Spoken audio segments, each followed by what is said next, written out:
IT में आप देखिए इंडेक्स में किस तरीके से 3 से 3.5% यहाँ पर जो है वो टूट गया है, यहाँ पे दबाव देखने को मिल रहा है। और इस बार जो है भूमिका निभाई है इन्फोसिस ने यहाँ पर। तो इन्फोसिस के नतीजे एक बार लेकर आते हैं और उसके ऊपर डिस्कस कर लेते हैं यहाँ पर अपने दिग्गज मेहमानों के से यहाँ पर। तो इन्फोसिस के अगर हम नतीजे देखें तो यहाँ पर आपको दबाव दिखेगा। दबाव किस लिहाज से दिखेगा, चलिए पहले हम लोग आपको नेट प्रॉफिट समझा देते हैं। यहाँ पे 28% जो है क्वार्टर ऑन क्वार्टर बेसिस पे बढ़ा है, रेवेन्यू 2% बढ़ा है, एबिटा जो है वो 3% बढ़ा है।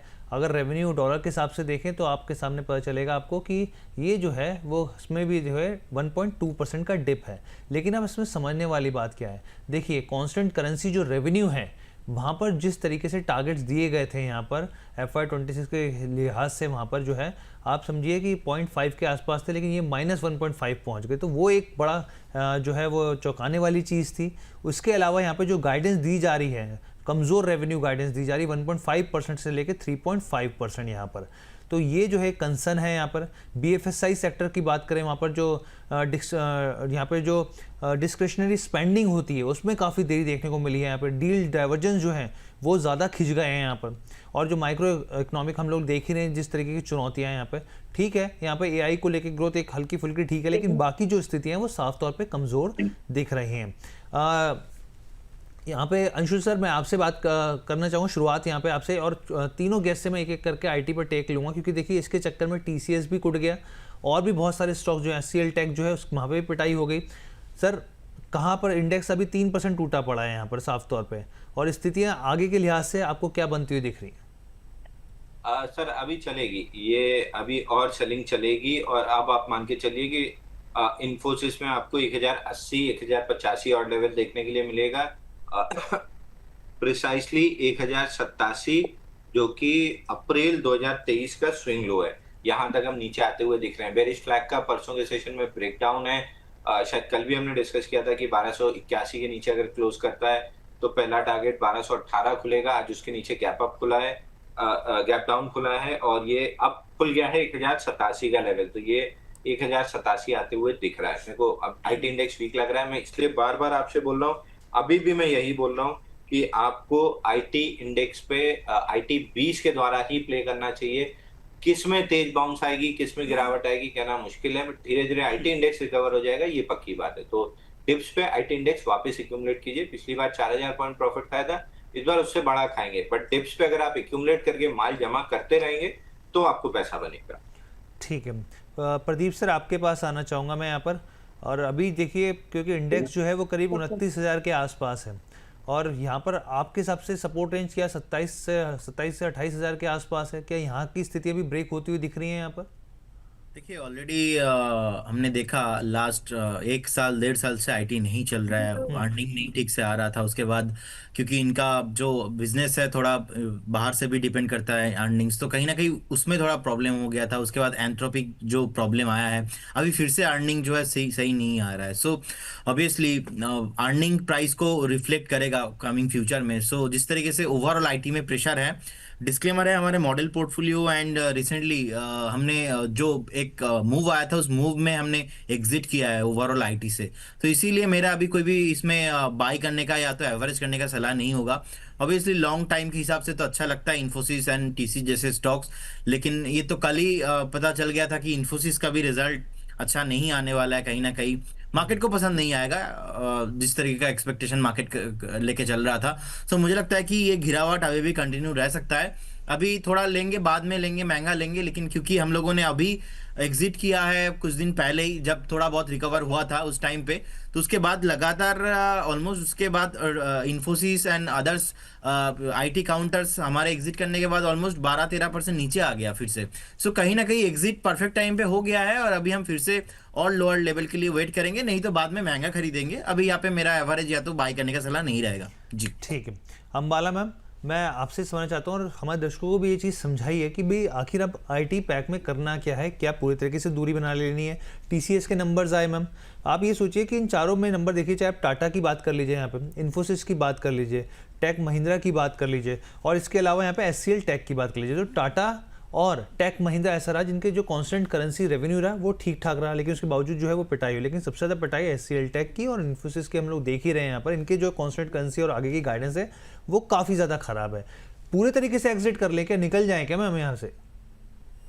निफ्टी आईटी इंडेक्स आपका 27,200 पॉइंट प्लस माइनस का प्रोविजनिंग रखना, लेकिन 27,000 के आसपास आ सकता है।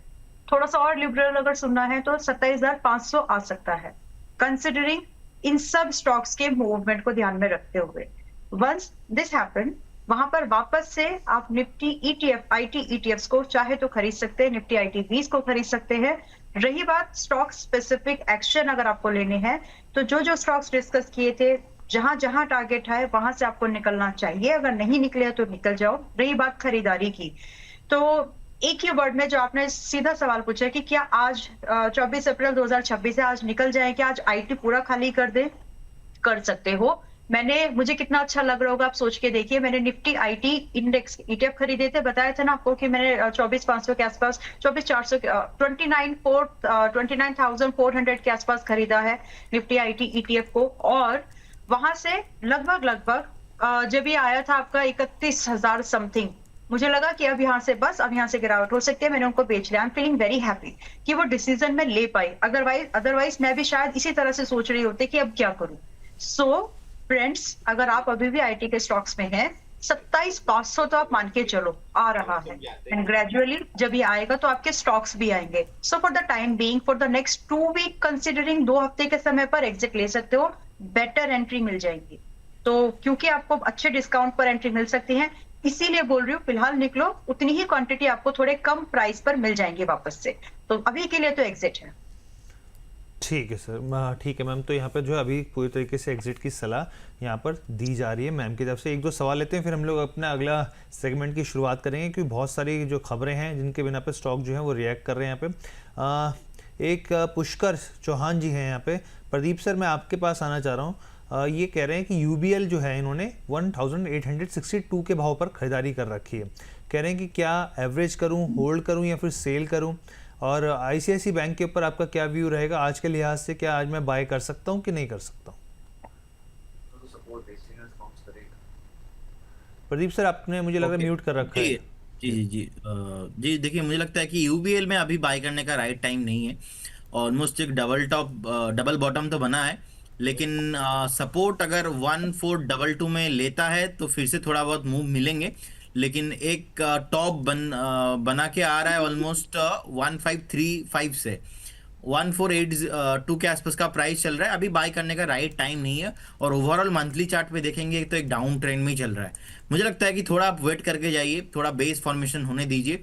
एक बार जैसे स्टॉक ऑलमोस्ट 1600 के ऊपर क्लोजिंग मिलेगा उसके बाद खरीदेंगे, लेकिन अभी नहीं खरीदेंगे। महंगा खरीदेंगे तो महंगा बेच पाएंगे, अभी नहीं खरीदेंगे। अभी खरीदेंगे तो 3-4 महीना ऐसे ही आपको टाइम करेक्शंस में होते हुए दिखाई देंगे। आईसीआईसीआई बैंक अभी ऑलमोस्ट 1332 के आसपास का प्राइस चल रहा है। थोड़ा अगर यहाँ से बैंक निफ्टी 1000-1200 पॉइंट का करेक्शंस होता है आईसीआईसीआई बैंक, और थोड़ा आपको डीप में देखने को मिलेगा। 1280-1275 से स्टार्ट करेंगे बाइंग, अभी नहीं करेंगे, वेट करना है। ठीक है, वेट करना है। यहाँ पर एक और दर्शक है जो हमें सवाल भेज रहे हैं यहाँ पे, जगदीश जी यहाँ पर। अंशु सर, आपके पास आना चाहूँगा जगदीश जी के पर। जो इनका जो सवाल है बेसिकली थोड़ा सा इन्होंने मुझे लग रहा है आधा सवाल भेजा, कोई बात नहीं, हम लोग लक्ष्मी जी का एक सवाल ले लेते हैं। कह रहे हैं कि please suggest a stock I would like to invest for the 3 years। I own JSW infrastructure. I booked a profit on Adani Green. अच्छा देखिए, JSW इंफ्रा पे तो किसी तरह की कोई बात नहीं होगी, क्योंकि कल भी मैंने भरा था, आज भी सुबह मैंने भरा है। तो अब मैं भरता जा रहा हूँ JSW इंफ्रा, क्योंकि वो स्ट्रक्चर अपने में आने लगा है। तो अब मैं अदानी की तरह इसको आराम से अंडे की तरह सेकता रहूंगा जब तक इसमें निकल आए। तो अदानी ग्रीन मैंने बहुत लंबा सेका था, उससे मुर्गी निकल आई है, तो अब मैंने नया अंडा रख लिया है। दूसरी चीज, इनका सवाल है 2-3 साल के लिए क्या लेना चाहिए, तो लेना था तो मैं ले ही लिया हूँ। 1 मिनट मेरे को सोचने दीजिए, तो लास्ट कहते हैं मैं इनके सवाल का 2 मिनट में जवाब देता हूँ प्लीज सर। इनको mid cap, small cap, large cap क्या लेना है उस हिसाब से मेरे ख्याल से इनको ATGL ले लेना चाहिए, अदानी टोटल गैस। ATGL में अभी मूव उतना आया नहीं है जितना आना चाहिए था। 621 के आसपास स्ट्रगल कर रहा है, हर बार ये 621 पहुंचता है और वर्टिकली नीचे आता है। इस बार 621 पहुंच के आज 6वां दिन है जहां पे प्रॉफिट बुकिंग आ रही है, वो भी इनहेरेंटली साइडवेज रहना था और आज मार्केट के इतने प्रेशर में भी केवल 1% डाउन है। तो थोड़ा सा आपको यहाँ पे वोलेटिलिटी देखने के लिए मिल सकती है 599 या मे बी 589 ऑड लेवल्स तक भी। तो थोड़ी सांस लेने की जगह छोड़िए, डिप्स पे एटीजीएल ऐड करते रहिए। अभी एटीजीएल में जगह है, 721 रुपए तक जाने की जगह है, तो ठीक। आपको एटीजीएल ऐड कर लेना चाहिए। ठीक है सर, ये जो आप हैच करते हैं यहाँ पर अंडों को, तो पहले ये बताइए कि जज कैसे करते हैं? सर ये तो सिंपल फॉर्मूला है कि आप कोई भी लार्ज कैप 30% गिर जाए भरना चालू कर दो, जैसे Asian paints, L&T, Kotak bank, hero MotoCorp, TVS motor, ये सब किया था। कोई भी मिड कैप स्मॉल कैप है तो जहां इंस्टीट्यूशन वॉल्यूम आए और 10 20 50 अलाइनमेंट में आए और टाइटनेस मिले, बाई करके चलना चालू कर दो। ठीक। मतलब मैं ट्रेडर हूं तो मैं ट्रेडिंग के पर्सपेक्टिव से बता रहा हूँ। नहीं नहीं, बिल्कुल सर, बिल्कुल। वो दर्शकों को भी जिज्ञासा रहती है कि भाई हमारे जो एक्सपर्ट रोज़ाना जुड़ते हैं वो किस तरीके से यहाँ पर एक्शन प्ले करते हैं, तमाम चीज़ें उनको भी मन में जो होती है जानने की इच्छा होती है।